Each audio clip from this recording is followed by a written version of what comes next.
एक हमारे व्यूअर्स ने एक बेहतरीन क्वेश्चन पूछा कि सर मैं इन्वेस्ट करूं पैसा या फिर सेव करूं। तो देखिए, मैं आप लोगों को काफ़ी एक रियलिस्टिक कंडीशन बताऊंगा जो मैं खुद फॉलो करता हूं और मैंने भी ये फॉलो किया है पिछले 3 सालों से, और उसी पे मैं अभी भी कायम हूं और मैं भी आप लोगों को यही सजेस्ट करूंगा कि आप लोग भी यही करो। चलिए वीडियो को स्टार्ट करते हैं। आप देख रहे हैं द इनिशिएटिव चैनल और मैं हूं रवि। आप सभी का एक बार फिर से हमारे और आपके द इनिशिएटिव चैनल में स्वागत करता हूं। अगर आप लोग चैनल पे नए हैं, इसी तरह की और वीडियोस देखने में इंटरेस्टेड हैं, तो चैनल को सब्सक्राइब करिएगा और बेल आइकन को क्लिक कीजिएगा। आने वाली वीडियोस की नोटिफिकेशन आप लोगों तक आती रहेंगी। सबसे पहली चीज़ दोस्तों, इन्वेस्टिंग और सेविंग होती क्या है।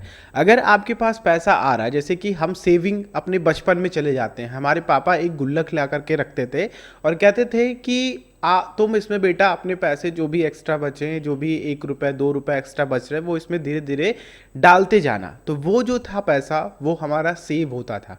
ठीक है, वो हमारा पैसा सेव हो जाता था। जैसे कि अगर हम बात करते हैं, हम जाते हैं कहीं दुकानदार से कुछ मान लीजिए प्याज खरीदने जाते हैं, 40 रुपये किलो बचाता है, लेकिन हम उसे 38 रुपये किलो लेकर के आते हैं, तो 2 रुपये वहाँ हमारी सेविंग होती है।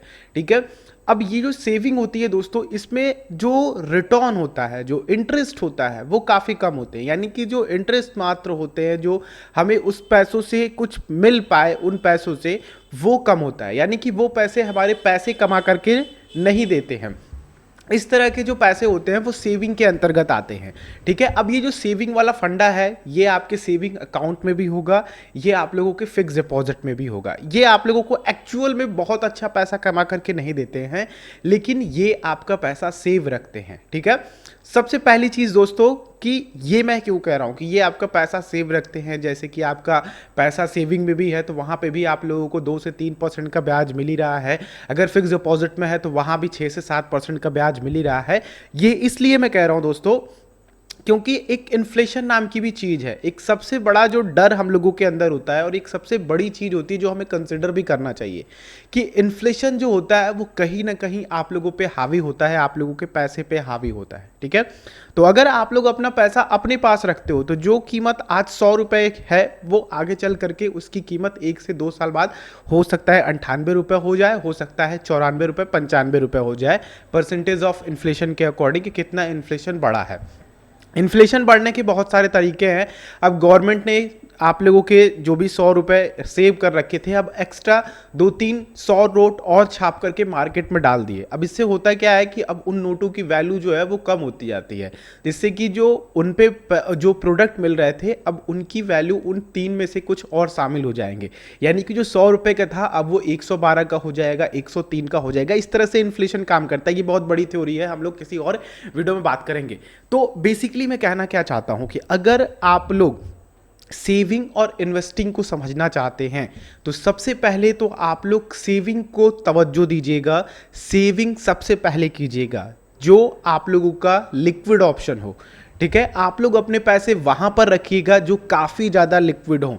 आप लोग कम से कम, अगर मैं सेविंग की बात करूं तो आप लोगों को अपने पूरे मंथली खर्च के कम से कम 6 महीने तक के पैसों को सेव करके सेविंग अकाउंट में या फिर फिक्स डिपॉजिट में रखना चाहिए। ये काफ़ी ज़्यादा लिक्विड होता है, फिक्स डिपॉजिट बहुत ज़्यादा लिक्विड होता है। तो मैं आप लोगों को सजेस्ट करूंगा कि सेविंग अकाउंट में ना रख करके आप लोग फिक्स डिपॉजिट में रखें। तो सेविंग या फिर इन्वेस्टिंग, ये दोनों ही इंपॉर्टेंट है। ठीक है, दोनों ही पहलू इंपॉर्टेंट है। सबसे पहले आप लोगों को अपना फाइनेंशियल सिक्योरिटी रखनी है। ठीक है, कि आप अगर कहीं जॉब कर रहे हो, ठीक है, अगर आपकी कहीं से अर्निंग हो रही है और वो चीज़ें आप लोगों की रुक गई, तो जो आप लोगों का सेविंग किया हुआ पैसा है, जो आप लोगों के पास कैश पड़े हुए हैं, जो लिक्विड पैसा है, वही आप लोगों का काम आने वाला है। उसके अलावा आपका कोई भी पैसा काम नहीं आने वाला। अगर आपने इन्वेस्ट करके भी रखा होगा, मान लीजिए आपने प्रॉपर्टी खरीद रखी है, आपने स्टॉक खरीद रखे हैं, आपने म्यूचुअल फंड में पैसा डाल रखा है, आपने पीपीएफ में पैसा डाल रखा है, आपने अलग अलग जगहों पर पैसा डाल रखा है जहां से आप लोग रिटर्न गेन करना चाहते हो। ठीक है, तो वो जो गोल्स हैं आप लोगों के, वो लॉन्ग टर्म्स के गोल है, वो आपको कैश तुरंत ला करके नहीं दे पाएंगे, आपको थोड़ा समय देना पड़ेगा उनको, 3 से 4 दिनों का, हो सकता है 1 हफ्ते का। अगर आप प्रॉपर्टी सेल करते हो तो महीनों लग जाते हैं लोगों को अपनी प्रॉपर्टी सेल करने में, ठीक है। अगर आप स्टॉक में इन्वेस्ट कर रखे हो तो हो सकता है जितना आपने स्टॉक में इन्वेस्ट किया है उतना आप लोगों का कैपिटल ना मिल रहा हो। तो जो आपका जो मेन फैक्टर बनता है दोस्तों, जो सेविंग और इन्वेस्टिंग में सबसे पहला इंपॉर्टेंट चीज बचता है वो है सेविंग। सबसे पहले अगर आप कहीं से भी पैसा ऑन कर रहे हो, ठीक है, तो आप लोगों को सेविंग पे फोकस करना चाहिए। और सेविंग को मैंने 2 तरीके से बताया कि आप लोग सबसे पहले ये सोचिए कि आप लोगों का जो 6 महीने का एक्सपेंस है, मान लीजिए 10,000 रुपये आपका महीने का खर्चा आ रहा है, तो कम से कम 60,000 रुपये आपके अकाउंट में होने चाहिए। अगर 1 लाख आ रहा है तो कम से कम 6 लाख रुपए सेविंग अकाउंट में या फिर आप लोगों के फिक्स डिपॉजिट में होना चाहिए। इसको आप लोग गांठ बांध करके रख लीजिए। आप लोगों को फाइनेंशियल सिक्योरिटी रखना काफ़ी ज़्यादा जरूरी होता है, जो कि आप लोगों का सेविंग ही कर सकता है। इन्फ्लेशन के चक्कर में आप लोग मत पड़िए। भले ही आप लोगों को ब्याज कम मिल रहा है, आप लोग ज़्यादा ब्याज के चक्कर में किसी ऐसे बैंक में भी ना चले जाइए जो कि डूबने वाला है। जैसे पीएमसी बैंक वाले, जैसे कि आप लोगों को बहुत अच्छे अच्छे ऑफर कर रहे हैं, तो उस तरह के ऑप्शन में मत जाइएगा। आप लोग वो इन्वेस्टिंग में जाइएगा। जब आप लोग अपने 6 महीनों का खर्चा एटलीस्ट फाइनेंशियल सिक्योर्ड हो पाए, उसके बाद आप लोग इन्वेस्टिंग की तरफ जाइएगा। अब दूसरी चीज़ दोस्तों जो मैं आप लोगों को इन्वेस्टिंग और सेविंग में बताना चाहता हूँ, फाइनेंशियल सिक्योरिटी की बात, जो मैंने 6 महीने के खर्चे बताए, आप लोग 1 साल तक का भी रख सकते हो आप अपने अकॉर्डिंग, लेकिन एटलीस्ट 6 महीने आप लोग रखो, ठीक है। बाकी ये वीडियो आप लोगों को अच्छी लग रही है, कुछ समझ में आ रहा है आप लोगों को, तो लाइक जरूर कर दीजिए यहाँ पे।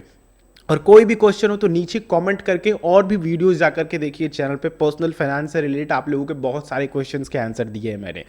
अब दूसरी चीज आती है दोस्तों फाइनेंशियल स्टेबिलिटी, जो कि आप लोगों की थोड़ी बहुत इन्वेस्टिंग से आ पाएगी। अब फाइनेंशियल स्टेबिलिटी कहाँ से आएगी, ये इन्वेस्टिंग में आप लोग मूव कर जाइए। देखिए जैसे कि मैंने कहा कि फाइनेंशियल में आप लोगों के पर्सनल फाइनेंस में सबसे पहली चीज होती है सेविंग, दूसरी चीज होती है इन्वेस्टिंग। तो सेविंग जो मैंने आपको बताया, अब फाइनेंशियल स्टेबिलिटी के लिए इन्वेस्टिंग चाहिए।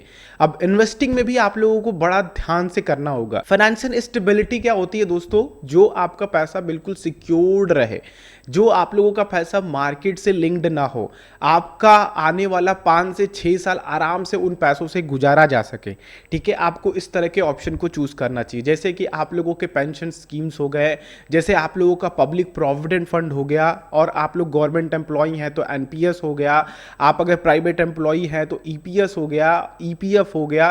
तो ये सारे जो ऑप्शंस हैं जो आप लोगों को सिक्योर्ड रिटर्न दिलाते हैं, आप लोगों के किसान विकास पत्र हो गए, नेशनल सेविंग सर्टिफिकेट हो गए, ये ऐसे ऑप्शंस हैं दोस्तों जो आप लोगों को फ्यूचर में, ठीक है, एक स्टेबिलिटी प्रोवाइड करते हैं कि आपका जो पैसा अलग सोर्सेज में लगा हुआ है, लाइक आप लोगों ने इक्विटी में पैसा डाल रखा है तो इक्विटी काफ़ी डाउन चल रहा है, तो आप लोगों को उसका किसी भी तरह का फर्क नहीं पड़ेगा। लेकिन अगर आपने फाइनेंशियल स्टेबिलिटी पे फोकस नहीं किया तो जो आप लोगों का इन्वेस्टिंग है इक्विटी की तरफ, वो आप लोगों को काफ़ी ज़्यादा परेशान करेगा अगर थोड़ी सी भी डाउन मूवमेंट आई तो। आई होप दोस्तों आप लोगों को ये चीज़ें समझ में आ रही है कि मैं आप लोगों को क्या बता रहा हूँ। तो at the end of the video मैं एक छोटे से पॉइंट में आप लोगों को इसका कंक्लूड कर देना चाहता हूँ कि आप लोगों को क्या करना चाहिए। देखिए अगर आपने अभी अभी जॉब स्टार्ट करी है अपनी, ठीक है, तो सबसे पहले आप लोग सेविंग पे फोकस कीजिए। अगर आपकी जॉब 50,000 रुपये मंथली अर्निंग की है और आपका खर्चा उसमें 20,000 रुपये हो पा रहा है, ठीक है, और आप लोग 30,000 रुपये तक बचा पा रहे हैं, पैसा सेव कर पा रहे हैं, तो कोशिश कीजिए कि आप लोग कम से कम 1,20,000 रुपये एफडी में या फिर सेविंग अकाउंट में रखें। अगर 30,000 आ रहा है तो उसी तरह से आप लोग 1,80,000 रखिए। अगर 50,000 आ रहा है तो आप लोग आप लोग मल्टीप्लाई कर लीजिए, 3 लाख रुपए जो भी आपका अमाउंट आ रहा है वो आप लोग अपने सेविंग अकाउंट में रखिए एटलीस्ट 6 महीने का। फिर उसके बाद आप लोग फोकस कीजिए। दूसरी चीज़ दोस्तों, जिन्होंने ऑलरेडी कर रखा है, अपना फाइनेंशियल सिक्योरिटी बना रखी है, जिन्होंने अपने लिए पैसा रख रखा है, इमरजेंसी के लिए पैसा सेव कर रखा है, तो उनको अपनी स्टेबिलिटी पे ध्यान देनी पड़ेगी। स्टेबिलिटी क्या होती है, जैसे कि आप लोगों के इन्वेस्टमेंट्स हो गए, पीपीएफ्स वगैरह हो गए, इस तरह के फिक्स रिटर्न वाले ऑप्शंस में आप लोगों को जाना पड़ेगा। नेक्स्ट चीज दोस्तों, अगर आपने कम से कम 5 साल का इंतजाम कर लिया है कि अगर आप नहीं कुछ करते हो तो मैं 5 साल अपनी फाइनेंशियल स्टेबिलिटी जो है वो सरवाइव कर पाऊंगा, ठीक है, तो आप लोगों को मूव करना चाहिए थोड़े रिस्की एसेट की तरफ, जहां से आप लोगों को ज़्यादा रिटर्न दिख सके, ठीक है। अब इससे क्या होता है कि आप लोग थोड़ा सा माइंड फ्री भी हो जाएंगे, टेंशन आप लोगों के अंदर कम रहेगा, प्लस आप लोग एक लॉन्ग टर्म इन्वेस्टिंग के साथ भी बने रहोगे। उसके साथ आप लोगों को उनसे ज़्यादा रिटर्न की उम्मीद नहीं रहेगी, क्योंकि अगर आप इक्विटी में जा रहे हो, अगर आप स्टॉक खरीद रहे हो, म्यूचुअल फंड खरीद रहे हो, तो आप लोगों को लंबा समय देना पड़ता है। ठीक है, तो लंबा समय 5 से 10 साल होता है। यहाँ पे आप लोगों को थोड़ा सा पेशेंस भी रखना पड़ता है। आपको बीच में काफ़ी ज़्यादा डाउनफॉल भी देखने को मिल सकता है, बीच में काफ़ी ज़्यादा अच्छे रिटर्न भी देखने को मिल सकते हैं। तो आई होप दोस्तों आप लोगों को ये क्लियर हो गया होगा कि सेविंग और इन्वेस्टिंग ये दोनों में डिफरेंस क्या है और हमें शुरुआत में आखिर करना क्या चाहिए। क्योंकि दोस्तों देखिए, मेरे खुद फ्रेंड सर्कल में ऐसे लोग हैं जो ये सोचते हैं कि भैया मेरे पास 50,000 रुपए की अर्निंग है, तो जो मेरे खर्चे हो रहे हैं 20,000 रुपए हो जा रहे हैं, तो 30,000 रुपए मैं सेव कर लेता हूं। ठीक है, 30,000 रुपए सेव कर लिए भैया। अब अगर आपको बाई चांस एक्सीडेंट हो गया, बाई चांस आपको किसी पैसे की जरूरत पड़ी, ठीक है, किसी की भी हेल्थ इमरजेंसी आ गई, ठीक है, मान लीजिए आपने अपना तो हेल्थ इंश्योरेंस का है, फैमिली में किसी की हेल्थ इमरजेंसी आ गई, तो आपका जो किसी के सामने हाथ फैलाने पड़ेंगे। सबसे पहले आप लोगों के पास लिक्विड पैसा होना जरूरी है, इसलिए सेविंग सबसे ज़्यादा इंपॉर्टेंट है as compare to investing. Investing भी अपनी जगह पे इंपॉर्टेंट है, लेकिन आपके सेविंग के बाद उसको तवज्जो दीजिएगा। तो आई होप दोस्तों ये वीडियो आप लोगों को अच्छी लगी होगी। इस वीडियो को यहीं एंड करते हैं। वीडियो में किसी भी तरह की परेशानी हुई समझने में तो आप लोग नीचे कमेंट करके पूछ लीजिएगा। अगर कोई सजेशन हो तो वो भी लिख दीजिएगा। वीडियो अच्छी लगी हो तो लाइक कर दीजिएगा, दूसरों के साथ शेयर कीजिएगा, और अगर आप लोग चैनल पर नए हैं तो चैनल को जरूर सब्सक्राइब कीजिएगा और बेल आइकन को क्लिक करके आने वाली वीडियोज़ की नोटिफिकेशन पाते रहेंगे आप लोग। हम लोग नेक्स्ट वीडियो मिलते हैं। आप लोगों का दिन शुभ हो। जय हिंद।